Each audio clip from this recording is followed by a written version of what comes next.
নমস্কার বন্ধুরা, কাজল ভিলেজ কিচেনে সকলকে স্বাগত জানাই। রোজকারের মতো আজও রান্নাঘরে চলে এলাম। আজকের রেসিপি, আজকে ডাল দিয়ে সয়াবিন আর পটলের ভরপুর একটি প্রোটিনযুক্ত রান্না করে আপনাদের সঙ্গে শেয়ার করব। তার জন্য প্লিজ প্রথম থেকে লাস্ট পর্যন্ত ভিডিওটি দেখতে থাকুন। নিরামিষ দিনে আশা করছি খুব ভালো লাগবে। তো চলুন তাইলে শুরু করা যাক। তো তার জন্য এই রান্নাটা করার জন্য আমি এখানে নিয়ে নিয়েছি 1 বাটি ছোলার ডাল। এটাকে আমি 3 ঘন্টা আগে মানে সকালবেলাতেই খুব ভালোভাবে ধুয়ে ভিজিয়ে রেখেছিলাম। তো ভালোভাবে বেশ ভিজে গেছে। এবারে এখানে অতটাই সয়াবিন নিয়ে নিয়েছি। তা আগে আমি ডালটাকে বেটে নেব। তার জন্য একটা মিক্সিং জার নিয়ে নিলাম। মিক্সিং জারের মধ্যে দিয়ে দেব ভিজিয়ে রাখা ডাল। এই নিরামিষ দিনে কি রান্না হবে এরকম না করে একবার এইভাবে কিন্তু ট্রাই করতে পারো। আর দেব এখানে নিয়ে নিয়েছি আদা। আমি 2 টুকরো আদা দিয়ে দেব। 2টো কাঁচা লঙ্কা নিয়েছি, এগুলোকে একটু ফাটিয়ে নিয়ে দিয়ে দেব। আর অল্প একটু জল দিয়ে দেব। জল দিয়ে এবারে এটা মিক্সিতে দিয়ে খুব ভালো করে বেটে নিতে হবে। ডাল, কাঁচা লঙ্কা আর আমি যে এখানে আদাটা দিয়েছিলাম খুব ভালোভাবে বেটে নিয়েছি। এর মধ্যে একটা ডেলা ডেলা মতো রয়েছে, ওতে করে কিন্তু কিছু হবে না, খুব বেশি নেই। দেখুন খুব ভালো করে বেটে নিয়েছি। এবার এইটাকে একটা বাটির মধ্যে ঢেলে নিলাম।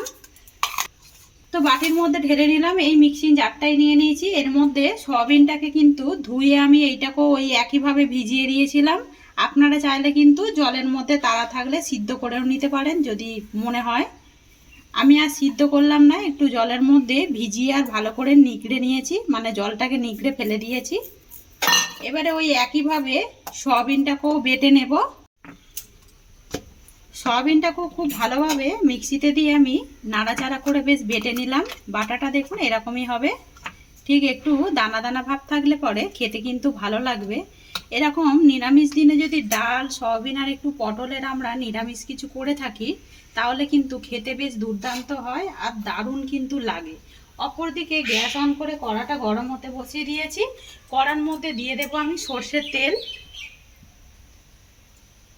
এই রান্নাটা আমি সর্ষের তেলেতেই করব। তেল দেখুন অপরদিকে তেলটা কিন্তু ভালোভাবে গরম হয়ে গেছে। তেলের মধ্যে কিছু ফোড়ন দিব হিং। হিং দিলে পরে নিরামিষ তরকারি কিন্তু খেতে খুব সুন্দর লাগে। আর এবারে এর মধ্যে ফোড়ন দেব 1/2 চামচের মতো গোটা জিরে। তো ফোড়নটাকে 1 মিনিট মতো ভাজা করে নেব। ভাজা একেবারে হয়ে গেছে, যেহেতু তেলটা খুব সুন্দর কিন্তু গরম হয়েছিল। এবারে এর মধ্যে দিয়ে দেব বেটে রাখা সয়াবিন। সয়াবিনটাকে দিয়ে ফোড়নের সঙ্গে 1 মিনিট মতো নাড়াচাড়া করে নেব, যাতে করে সয়াবিনটার যে একটা কাঁচা গন্ধ থাকে ওইটা যাতে করে চলে যায়। আর এই সময় কিন্তু একটু গ্যাসটাকে আস্তে রাখবেন। 1 মিনিট খুব ভালোভাবে সয়াবিনটাকে ফোড়নের সঙ্গে ভেজে নিলাম। এবারে অপরদিকে যে ডাল, আদা আর কাঁচা লঙ্কাটা বেটে রেখেছিলাম এইটাও দিয়ে দেব।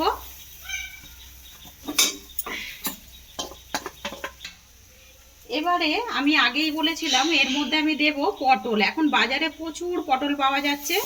এরকম পটলটাকে একটু গ্রেট করে নিয়ে দিয়ে দেখবেন, দারুণ সুন্দর হয়। আমাকে একজন কমেন্ট করেছিলেন আমার এক রান্না দেখে ডালেরই, এরকম ডাল সয়াবিনের, তো আমাকে বলেছিলেন যে একটু অন্যভাবে অন্য কিছু করে দেখাতে, তাই তার জন্যই আজকে আমি এই রান্নাটা করছি। তো এবারে এখানে কিছু উপকরণ অ্যাড করে দেব, যাতে করে খেতে আরও বেশি টেস্ট হয়। এই ডাল, সয়াবিন আর পটলের মধ্যে কিছু উপকরণ অ্যাড করলে এবার আমি এর মধ্যে দিয়ে দেব। এবারে এর মধ্যে কিছু গুঁড়ো মশলা অ্যাড করব, যাতে দেখতেও সুন্দর লাগে আর টেস্টটাও ভালো হয়। দিয়ে দিলাম হলুদ গুঁড়ো 1/2 চামচ, দেব জিরে গুঁড়ো, আর এর মধ্যে দেব স্বাদ মতো লবণ। স্বাদ মতো লবণও দিয়ে দিলাম। একই সঙ্গে সব উপকরণগুলোকেই দিয়ে দিলাম। এবারে দিয়ে আগে একটু মিশিয়ে নেব, তারপর আমি দেখাচ্ছি এর মধ্যে আরও কিছু উপকরণ দেব, যাতে করে স্বাদটা, টেস্টটা ঠিকঠাক হয়। দেবো সুন্দর একটা টেস্টের জন্য একটু চিনি দিয়ে দেব। এতে করে কিন্তু নিরামিষ যেহেতু তরকারি, তাতে করে কিন্তু খেতে বেশ দারুণ লাগে। তো চিনিটাকে দিয়ে আমি এবারে এটাকে খুব সুন্দর করে 2 মিনিট মতো খুব ভালো করে কড়ার মধ্যে এইভাবে নাড়তে থাকবো, যাতে করে সমস্ত উপকরণগুলোই খুব ভালোভাবে রান্না হয়ে যায়। এটা নাড়তে নাড়তে একটা পর্যায়ে দেখবেন এরকম কড়া থেকে আপনি আপ ছেড়ে আসবে, তখনই বুঝতে পারবেন যে এটা কিন্তু একেবারে রান্নার মতো হয়ে গেছে। তো এবার আমি এই সময় গ্যাসটাকে অফ করে দেব। অপর দিকে একটা থালা নিয়েছি, থালার মধ্যে অল্প একটু তেল ব্রাশ করে দেব, যাতে করে খুব সহজেই উঠে আসে ধোকাগুলো যে করছি। এতক্ষণে বুঝতেই পেরে গেছেন যে আমি একটা অন্য রকমের রান্না করে আপনাদের সঙ্গে শেয়ার করছি।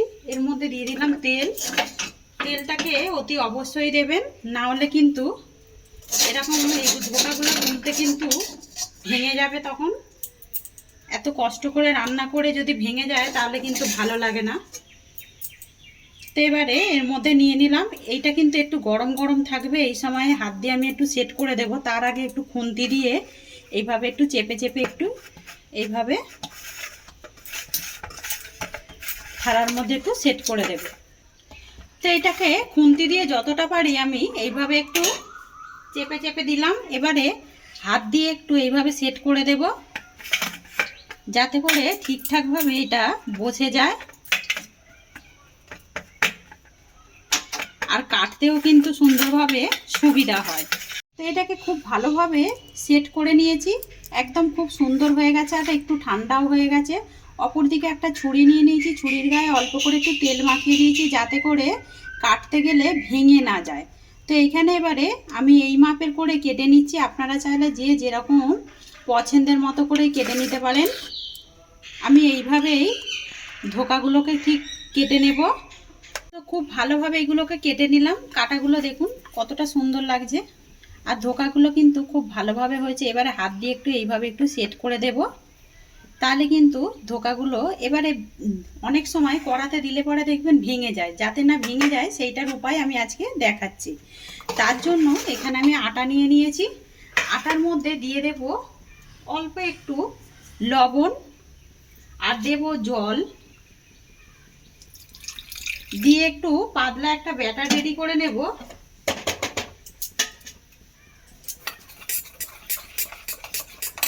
আরও একটু জল দিয়ে দেব।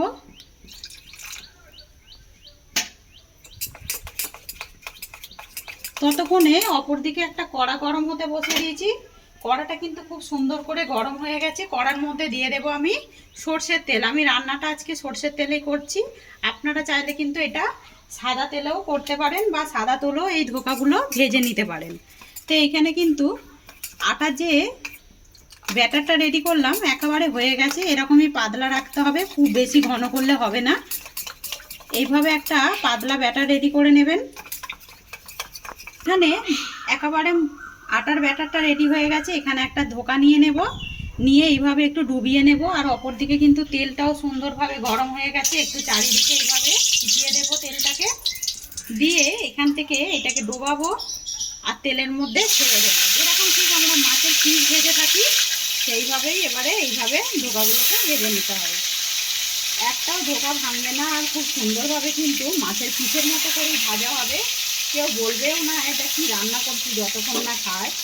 তো এইভাবে আমি ভাজা করে নেব। 3 পিস করে দিয়ে দেবো। আগে সাইডে অনেকটাই জায়গা ছিল, তাই জন্য আরও একটা দিয়ে দিলাম। এবারে আগে যেইগুলো দিয়েছিলাম এগুলোকে উল্টে দেব। আর ভাজাগুলো কতটা কালার এসেছে সেটা কিন্তু দেখতেই পাচ্ছেন, আর একেবারে ভেঙেও যাচ্ছে না।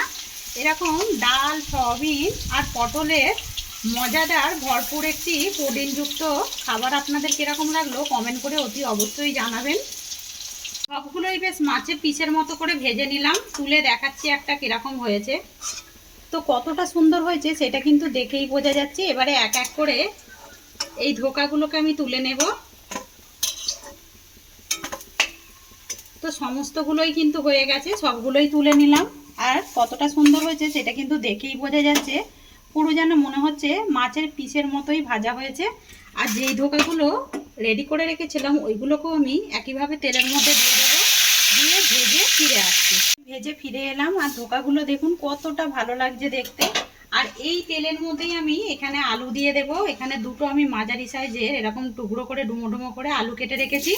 আলুগুলো দিয়ে ভেজে তুলে নেব, তাতে করে কিন্তু খেতে ভালো লাগবে। আর চাইলে কিন্তু এখানে তোমরা আলু ছাড়াও এই রান্নাটা করতে পারো, তাতে করে কিন্তু আরও ভালো হবে। আর নিরামিষ দিনে না ভেবে এইভাবে একবার রান্না করে কমেন্ট করে জানাবেন যে কীরকম লাগছে। এবারে এর মধ্যে দিয়ে দেবো আমি লবণ আর দেবো একটা সুন্দর রঙের জন্য হলুদ গুঁড়ো, দিয়ে আলুটাকে লাল লাল করে ভেজে নেব। একটু ঢাকা চাপা দিয়ে ভেজে নেব, তাতে করে আলুটাও কিন্তু ভালোভাবে সিদ্ধ হয়ে যাবে। আলুগুলো খুব সুন্দর করে লাল লাল করে ভেজে নিলাম। আলুগুলো কিন্তু অনেকটাই সিদ্ধ হয়ে গেছে। এই সময় এইভাবেই ভেজে নিতে হবে। আলুগুলোকেও আমি তুলে রাখবো। এই তেলের মধ্যেই কিছু ফোড়ন দেব, দিয়ে দেব একটা তেজপাতা ফাটিয়ে নেওয়া, আর দেব গরম মশলা গোটা, দালচিনি, লবঙ্গ, এলাচ সব 2 টুকরো করে নিয়েছি, ফোড়নে দিয়ে দিলাম। ফোড়নটা থেকে যখন মিষ্টি একটা সুন্দর গন্ধ আসবে, তখন দিয়ে দেবো এর মধ্যে একটা টমেটোকে আমি এইভাবে কেটে নিয়েছি। এই কেটে রাখা টমেটোটা দিয়ে দেব। ফোড়নটা ভালোভাবে ভাজা হয়ে গেছে, টমেটোটা দিয়ে দিলাম, দিয়ে একটু ভেজে নেব। টমেটোটাকেও ভেজে নিলাম, কাঁচা গন্ধ যেটা থাকে এটা কিন্তু একেবারে চলে গেছে। এবারে এখানে আমি দিয়ে দেব আদা নিয়েছি আর কাঁচা লঙ্কা মাপ মতো। ঝালটা কিন্তু আপনারা আপনাদের মাপ মতোই ব্যবহার করবেন। আমি এখানে 4টে কাঁচা লঙ্কা দিয়েছি আর 2 টুকরো মতো আদা দিলাম। দিয়ে এইটাকেও টমেটোর সঙ্গে ভালো করে কষিয়ে নেব। এইভাবে একটু বেটে দেবেন, তাহলে কিন্তু তরকারির টেস্টটাও ভালো হয়। আমি যে একেবারেই তেল দিয়েছিলাম, ওই তেলেই কিন্তু এখনো অবধি রান্না করছি। এর মধ্যে আর কিন্তু তেল দিলাম না। অনেকেই বলেন ধোকা ভাজতে একটু তেল লাগে কিন্তু। আর ওর মধ্যে আলুটাকেও খুব ভালো করে ভেজে নিলাম। আর ওই তেলের মধ্যে টমেটো থেকে দেখুন কতটা একটু নরম হয়ে যাবার পরে জল ছেড়েছে বা তেলও ছেড়েছে কিন্তু। এবার এর মধ্যে একে একে আমি কিছু গুঁড়ো মশলা অ্যাড করে দেব। দিয়ে দেব হলুদ গুঁড়ো। তো তার আগে আমি এর মধ্যে জল দিয়ে দেবো। অপর দিকে দেখুন গরম জল হচ্ছে কিন্তু। এই গরম জলই দিয়ে দেব। অল্প করে এই মশলা ধোয়া একটু জল নিয়ে নেব, নিয়ে এর মধ্যে দিয়ে দেব।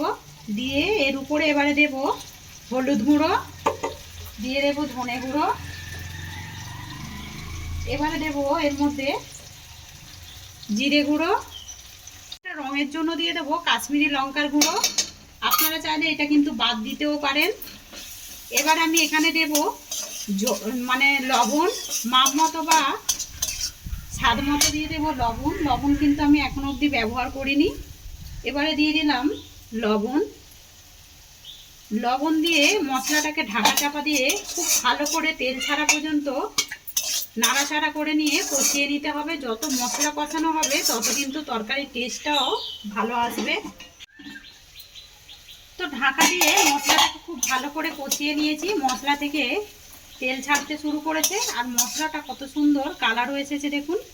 আর এবারে আমি এর মধ্যে দিয়ে দেব ভেজে রাখা আলু। এই সময় আলুটা দিয়ে এর সঙ্গে একটু কষিয়ে নেব, তাতে করে আরও একটু আলুগুলো কিন্তু সিদ্ধ হয়ে যাবে। আর মশলাটা ভালো করে এর সঙ্গে আর একটু কষানোও হয়ে যাবে। দিয়ে দেব স্বাদ মতো চিনি।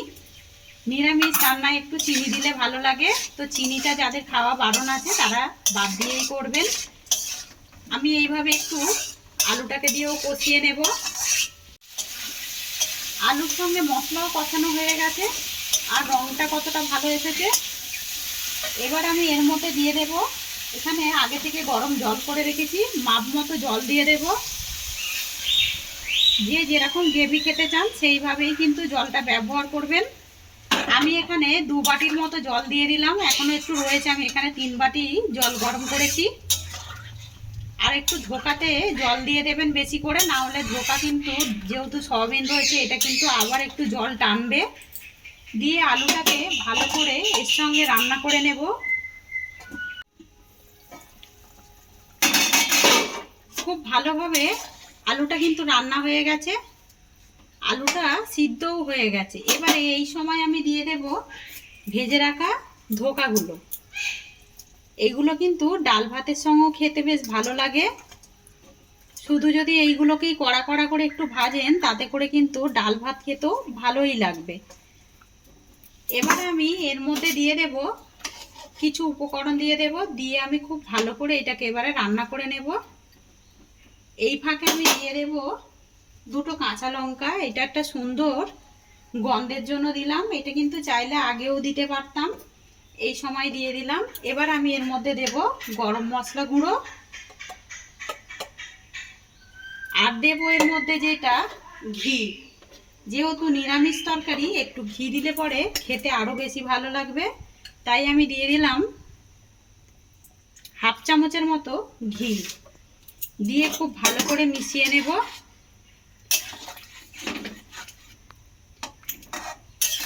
একেবারে মেশানো হয়ে গেছে। এবার আমি এটাকে ঢাকা দিয়ে খুব ভালোভাবে রান্না করে নেব। এটা কিন্তু এতটাই যে জল আছে আরো কমে যাবে জল, যেহেতু ভাজা ধোকাগুলো দিয়ে দিলাম, দিয়ে ঢাকা দিয়ে দেব। তো ধোকাগুলো দেবার পরে এর মধ্যে যে দিয়েছিলাম গরম মশলা গুঁড়ো, ঘি দিয়ে খুব দমে রান্না করে 5 মিনিটের জন্য আমি এটা রেস্টে রেখে দিয়েছিলাম। তারপরে এবারে তুলে দেখাচ্ছি রান্নাটা কিরকম হয়েছে। এখানে একটা বাটি নিয়ে নিয়েছি, পরিবেশন করে দেখাবো যে তরকারিটা কিরকম রান্না করেছি। আজকের রেসিপি আপনাদের কিরকম লাগলো কমেন্ট করে জানাবেন অতি অবশ্যই। তো গরম গরম এরকম ডাল, সয়াবিন আর পটলের একটি রান্না আপনাদের সঙ্গে শেয়ার করলাম নিরামিষ। তো আজকের রেসিপি আপনাদের কিরকম লাগলো কমেন্ট করে জানাবেন। আর যদি ভালো লেগে থাকে একটা লাইক করে দেবেন, বন্ধুদের সঙ্গে শেয়ার করবেন, আর এই ছোট্ট চ্যানেলটিকে সাবস্ক্রাইবার করে নেবেন। আমার এরকম নিত্য নতুন রান্নার জন্য পাশে থাকা বেল আইকনটি প্রেস করবেন। সবাই ভালো থাকবেন, সুস্থ থাকবেন। ধন্যবাদ। আবারও নতুন রেসিপি নিয়ে ফিরে আসবো। আজকের মতো এই পর্যন্ত।